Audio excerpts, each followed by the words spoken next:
Good morning, student. Today we'll start with chapter number 13, Independent India. हमारा जब India independent हुआ उसके बाद क्या क्या हुआ, in this chapter we'll learn about that. Formation and reorganisation of states. जब इंडिया इंडिपेंडेंट हुआ तब फॉर्मेशन एंड रीऑर्गेनाइजेशन हुआ था स्टेट्स का. India became independent and princely states were merged into union. India जब इंडिपेंडेंट हुआ था तब जो प्रिंसली स्टेट है एक साथ मर्ज हुए थे, एक साथ हुए थे एक यूनियन में. We have adopted a federal system of government. At that time, we have adopted the federal system of the government. Hence, there arose the question of forming the state as a major component of the Union of India. उसके बाद question आया कि जो states हैं उनको form किया जाए and एक ये मेजर कंपोनेंट था यूनियन इंडिया का. The union that emerged out of the merger of the British India and princely state was classified as ABCD. जब यूनियन है उसने जो है जैसे ही हमें फ्रीडम मिला, इंडिपेंडेंस मिला, तो जो ब्रिटिश इंडिया से हम जब अलग हुए तब जो प्रिंसली स्टेट हैं उनको मर्ज करने के बाद उनको 4 स्टेट्स में क्लासिफाई किया गया था, ABCD. हर एक ग्रुप में कुछ स्टेट्स दिए थे, सो उनको उनमें मर्ज कर दिया गया था. The status of all the states in these 4 categories was not the same, though they all were an integral part of the union. जो status था सारे states का चारों categories में वो सेम नहीं था, but then too they were integral part of the union. एक हिस्सा थे वो भी union का. Thus India emerged as a union with 4 categories of state at the time of enforcing the constitution in 1950 century. उस time India ने as a union in 4 categories की states बनाई थी जब एनफोर्स हो रहा था, जब हमारा कॉन्स्टिट्यूशन बन रहा था 1950 में. People from Madras group A state launch a strong protest to form Andhra Pradesh for the Telugu speaking community and the government accepted their demand. जो लोग थे मद्रास के ग्रुप ए के, उन्होंने एक स्ट्रॉन्ग प्रोटेस्ट रखा था कि जो आंध्र प्रदेश स्टेट है उसमें जो है तेलुगु स्पीकिंग कम्युनिटी होनी चाहिए एंड गवर्नमेंट ने इनकी ये डिमांड भी एक्सेप्ट करी थी. On 1st October 1953, Andhra Pradesh was formed as a new state on linguistic basis. 1 अक्टूबर को 1953 में आंध्र प्रदेश जो है फॉर्म्ड हुआ था as a new state and on linguistic basis. Later on, demand for the formation of states on linguistic basis started across the entire nation. Then later on, जो demand था formation of states का linguistic basis पे, it has started all over the nation. Now here's the column things to know. We just have to know the things. The Indian National Congress has announced in 1920 that when India would become independent, the major linguistic region will become autonomous states. However, after the independence, the Indian National Congress took no steps to fulfill the promise because the nation was already divided on religious communal basis. That toll in the communal rights was more than 10 lakhs. The Indian National Congress was apprehensively whether the nation would be able to handle the linguistic divisions or not. In December 1953, Prime Minister Jawaharlal Nehru appointed the State Reorganization Committee to reorganize the Indian state. अब दिसंबर 1953 में जो हमारे prime minister थे तब जवाहरलाल नेहरू, उन्होंने एक committee appoint की थी जो थी स्टेट्स रीऑर्गेनाइजेशन कमेटी. उसमें जो सारे इंडियन स्टेट्स थे उनको रीऑर्गेनाइज किया गया था. This was headed by the retired chief justice of the supreme court Faisal Ali. Hence, the commission was also known as the Faisal Ali Commission. ये जो कमेटी है वो उसके हेड थे retired chief justice supreme court के फैज़ल अली, इसलिए ये commission को नाम दिया गया था Faizal Ali commission.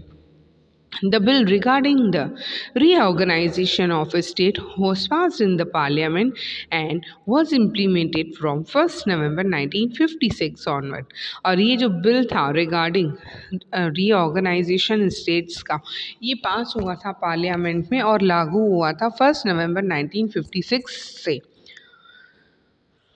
Now, as per the recommendation of the State Reorganization Committee, the 4 categories of the states were re-announced and 14 new states with 6 union territories were form. अब जो रिकमेंडेशन था स्टेट रीऑर्गेनाइजेशन कमेटी से, जो 4 कैटेगरी के states हैं वो रीअनाउंस्ड हुए थे एंड 14 नए स्टेट्स जो है वो बनाए गए थे एंड 6 यूनियन टेरिटरीज जो है तब बनाए गए थे. Most of these 14 states were formed on the basis of language except for Punjab and Bombay. जो ये 14 स्टेट्स थे वो बनाए गए थे on the basis of the language, but Punjab and Bombay को छोड़ के. In the state of Bombay 2 major linguistic groups that is Marathi and Gujarati lived. उस टाइम जो स्टेट है बॉम्बे, जैसे अब मुंबई नाम से जाना जाता है, जो बॉम्बे है उसमें 2 लिंग्विस्टिक ग्रुप रहते थे, 2 टाइप के जो लैंग्वेजेस बोलने वाले लोग रहते थे, एक मराठी और दूसरे Gujarati. They rose an intense demand to separate Gujarat and Maharashtra on linguistic basis. उस वक्त लोगों का डिमांड था कि गुजरात एंड जो है महाराष्ट्र उनको सेपरेट किया जाए. माँ गुजरात मूवमेंट.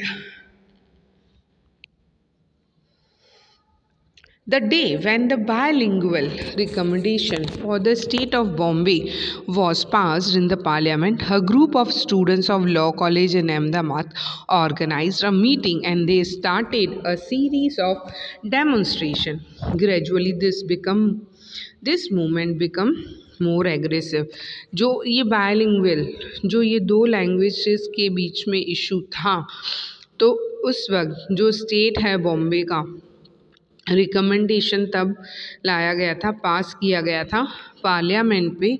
एक ग्रुप ऑफ स्टूडेंट जो लॉ कॉलेज के थे अहमदाबाद में, उन्होंने एक मीटिंग अरेंज किया था एंड वहाँ पे जो है काफ़ी डेमोन्स्ट्रेशंस हुए थे.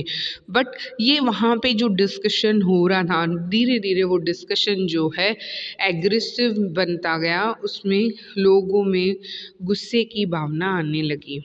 Indulal Yagnik, the promoter of the Maha-Gujarat movement. The Maha-Gujarat movement became violent with the passage of time. जैसे ही वक्त बीतता गया, जो ये महा गुजरात मूवमेंट है तो वो वॉयलेंट में, लड़ाई में, गुस्से में बदलने लगी. A series of protest and violent demonstration made it more intense and widespread across entire Gujarat. अब जो सीरीज़ है प्रोटेस्ट का, वॉयलेंट डेमोन्स्ट्रेशन जो है ये काफ़ी इंटेंस होने लगा एंड जो वाइड स्प्रेड है, दूर दूर तक ये फैलने लगा पूरे गुजरात में.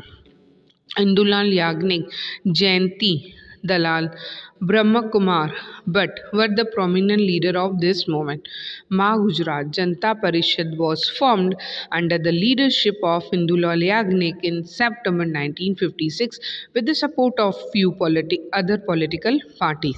अभी जो महा गुजरात जनता परिषद जो है फॉर्म हुआ, उनके लीडर थे इंदुलाल याग्निक और ये फॉर्म्ड हुआ सितंबर 1956 में एंड इनको कुछ अदर पॉलिटिकल पार्टीज ने भी सपोर्ट किया था. This Parishad demanded for the separate Gujarat state. इन लोगों ने गुजरात का सेपरेट करने के लिए डिमांड किया था। दे वुड ऑब्जर्व अ बंद और a strike during the meeting of national leader. तब उस दिन बंद और स्ट्राइक रखा गया था जब मीटिंग थी नेशनल लीडर्स की। Indulal Yagnik became a very popular leader and eventually came to be known as chacha of janata. The formation of Gujarat state. हमारा जो गुजरात स्टेट है वो कैसे फॉर्म हुआ?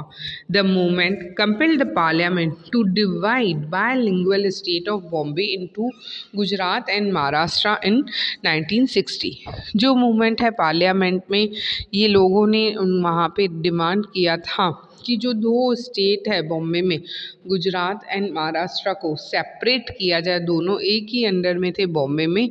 1960 में इसकी अपील की गई थी। The new state of Gujarat was inaugurated by the honourable Ravishankar Maharaj. Ravishankar Maharaj blessed the people of Gujarat to start the new mandal of the Gujarat at Sabarmati Ashram, Ahmedabad on 1st May 1960. So 1st May 1960 जो Gujarat state है वो separate हुआ था। रविशंकर महाराज ने लोगों को bless किया था कि वो अपना न्यू मंडल जो है गुजरात का वो स्टार्ट करे साबरमती आश्रम अहमदाबाद में। Mehndi Nawaz Jung became the first governor and Dr. Jivraj Mehta became the first chief minister of the Gujarat. अब जो मेहंदी नवाज है जंग वो फर्स्ट गवर्नर बने थे और doctor Jivraj Mehta first chief minister बने थे गुजरात के। Thank you student, will continue in the next class.